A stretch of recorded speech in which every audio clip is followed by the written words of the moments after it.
Price lord. ಕರ್ತನ ನಮಗೆ ಸ್ತೋತ್ರ ಉಂಟಾಗಲ್ಪಡಲಿ. ಪ್ರೀತಿಯುಳ್ಳ ದೇವ ಜನರೇ, ಯೇಸು ಕ್ರಿಸ್ತನ ಹೆಸರಿನಲ್ಲಿ ನಾನು ನಿಮ್ಮನ್ನು ವಂದಿಸುತ್ತೇನೆ.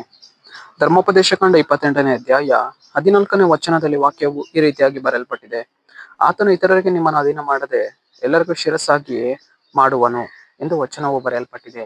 ಅಂದರೆ ಪ್ರೀತಿಯುಳ್ಳ ದೇವ ಜನರೇ, ಕರ್ತನಾತ್ಮನ ಮುಂಜಾನೆ ವೇಳೆಯಲ್ಲಿ ಆತನು ನಮ್ಮೊಟ್ಟಿಗೆ ಈ ರೀತಿಯಾಗಿ ಮಾತನಾಡುವವನಾಗಿದ್ದಾನೆ. ಏನೆಂದರೆ, ಆತನು ನಮ್ಮನ್ನ ಯಾರಿಗೂ ಅಧೀನಪಡಿಸದೆ ಆತನು ನಮ್ಮನ್ನ ಏನ್ ಮಾಡುವವನಾಗಿದ್ದಾನೆ, ಶಿರಸ್ಸಾಗಿ ಆತನು ನಮ್ಮನ್ನ ನಡೆಸುವವನಾಗಿದ್ದಾನೆ. ಅಂದರೆ ಒಂದು ಗೌರವವಾಗಿ ಆತನು ನಮ್ಮನ್ನ ಇವತ್ತೇನ್ ಮಾಡುವವನಾಗಿದ್ದಾನೆ, ನಡೆಸಿಕೊಂಡು ಹೋಗುವವನಾಗಿದ್ದಾನೆ. ಪ್ರೀತಿಯುಳ್ಳ ದೇವ ಜನರೇ, ಇವತ್ತು ನಾವು ಈ ಲೋಕದಲ್ಲಿ ಜೀವಿಸುವಾಗ ಅನೇಕರ ಕೈ ಕೆಳಗಡೆ ಇದ್ದುಕೊಂಡು ನಾವು ಇವತ್ತನ್ನು ಏನ್ ಮಾಡುವವರಾಗಿದ್ದೇವೆ, ನಡೆದು ಹೋಗುವವರಾಗಿದ್ದೇವೆ. ಒಂದು ಸಾಲದ ಮಾರ್ಗದಲ್ಲಾಗಿರ್ಬೋದು, ಒಂದು ಕಣ್ಣೀರಿನ ಮಾರ್ಗದಲ್ಲಾಗಿರ್ಬೋದು, ಯಾವುದೋ ಒಂದು ಮಾರ್ಗದಲ್ಲಿ ನಾವು ಇವತ್ತೇನ್ ಮಾಡುವವರಾಗಿದ್ದೇವೆ, ಒಂದು ಅಧೀನವಾದಂತಹ ಸ್ಥಿತಿಯಲ್ಲಿ ನಾವು ಇವತ್ತು ನಡೆದು ಹೋಗುವವರಾಗಿದ್ದೇವೆ. ಆದರೆ ದೇವರು ನಮ್ಮ ಜೀವಿತದಲ್ಲಿ ಒಂದು ವಿಮೋಚನೆಯನ್ನು ಕೊಂಡು ಬರುವವನಾಗಿದ್ದಾನೆ.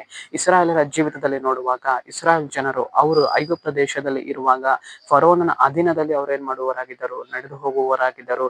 ಆ ಫರೋನನ ಹೇಳುವಂತಹ ಬಿಟ್ಟಿ ಕೆಲಸಗಳನ್ನು ಅವ್ರು ಏನ್ ಮಾಡುವವರಾಗಿದ್ದರು, ಮಾಡಿಕೊಂಡು ಹೋಗುವವರಾಗಿದ್ದರು. ಆದರೆ ದೇವರು ಯಾವಾಗ ಅವರ ಜೀವಿತದಲ್ಲಿ ಇಳಿದು ಬಂದ್ರು, ಅವರಿಗೆ ಒಂದು ವಿಮೋಚನೆಯನ್ನು ಉಂಟು ಮಾಡಿದನು, ಯಾವಾಗ ಅವರ ಜೀವಿತದಲ್ಲಿ ಒಂದು ಬಿಡುಗಡೆನ ಉಂಟು ಮಾಡಿದನು, ಆಗ ದೇವರು ಅವ್ರನ್ನ ಏನ್ ಮಾಡುವವನಾಗಿದ್ದಾನೆ, ಮುಂದಿನ ದಿನಗಳಲ್ಲಿ ಅವರನ್ನ ಶಿರಸ್ಸನ್ನಾಗಿ ನಡೆಸುವವನಾಗಿದ್ದಾನೆ.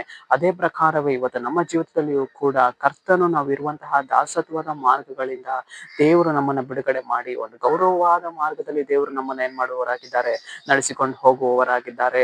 ದಾವೀದನನ್ನ ದೇವರೇನ್ ಮಾಡಿದರು, ಶಿರಸ್ಸಾಗಿ ನಡೆಸಿದರು. ಅದೇ ಪ್ರಕಾರವೇ ನಮ್ಮ ಜೀವಿತದಲ್ಲಿಯೂ ಕೂಡ, ನಮ್ಮ ಕೆಲಸ ಕಾರ್ಯಗಳಲ್ಲಿಯೂ ಕೂಡ, ನಮ್ಮ ಸೇವೆಯಲ್ಲಿಯೂ ಕೂಡ, ನಮ್ಮ ಕುಟುಂಬದ ಜೀವಿತದಲ್ಲಿಯೂ ಕೂಡ ದೇವರು ನಮ್ಮನ್ನು ಏನ್ ಮಾಡುವವರಾಗಿದ್ದಾರೆ, ಒಂದು ಗೌರವವಾಗಿ ನಡೆಸುವವರಾಗಿದ್ದಾರೆ, ತಲೆಯಾಗಿ ನಡೆಸುವವರಾಗಿದ್ದಾರೆ, ಶಿರಸ್ಸಾಗಿ ನಮ್ಮನ್ನು ನಡೆಸುವವನಾಗಿದ್ದಾನೆ. ಇಸ್ರಾಯೇಲರೊಂದಿಗಿದ್ದಂತಹ ದೇವರು, ಇಸ್ರಾಯೇಲರನ್ನ ಫರೋನನ ದಾಸತ್ವದ ಕಾರ್ಯಗಳಿಂದ ಬಿಡಿಸಿದಂತಹ ದೇವರು, ಇಸ್ರಾಯೇಲರನ್ನ ಶಿರಸ್ಸನ್ನಾಗಿ ಮಾಡಿದಂತಹ ದೇವರು ಇವತ್ತು ನಮ್ಮೊಂದಿಗಿರುವವನಾಗಿದ್ದಾನೆ. ನಮ್ಮನ್ನ ಶಿರಸ್ಸಾಗಿ ಆತನು ನಮ್ಮನ್ನು ನಡೆಸುವವನಾಗಿದ್ದಾನೆ. ಸರಿ, ನಾವು ಪ್ರಾರ್ಥಿಸಿಕೊಳ್ಳೋಣ. ಅಪ್ಪ ಕರ್ತನೆ, ನಿನಗೆ ಸ್ತೋತ್ರ ಸ್ವಾಮಿ. ಈ ಮುಂಜಾನೆ ವೇಳೆಯಲ್ಲಿ ದೇವರೇ, ಈ ವಾಕ್ಯ ಭಾಗ ಸಂದೇಶವನ್ನು ನೋಡುವ ಜನಗಳನ್ನು ಸಂಧಿಸು ಕರ್ತನೆ. ನಿನ್ನ ಜನರ ಜೀವಿತದಲ್ಲಿ ನಿನ್ನ ಕಾರ್ಯವನ್ನು ಮಾಡಿ, ನಿನ್ನ ಜನರನ್ನ ನಿನ್ನ ಶಿರಸ್ಸಾಗಿ ನೀನು ನಡೆಸಿಕೊಂಡು ಹೋಗುವುದಕ್ಕಾಗಿ ಸ್ತೋತ್ರ ರಾಜ. ಒಂದು ತಲೆಯಾಗಿಯೂ ಗೌರವವಾಗಿಯೂ ನಿನ್ನ ಜನರನ್ನ ನಡೆಸಿಕೊಂಡು ಹೋಗುವುದಕ್ಕಾಗಿ ಸ್ತೋತ್ರ. ನಜರೇತಿನ ಯೇಸುವಿನ ನಾಮದಲ್ಲಿ ಕರ್ತನೆ, ಆಮೆನ್, ಆಮೆನ್.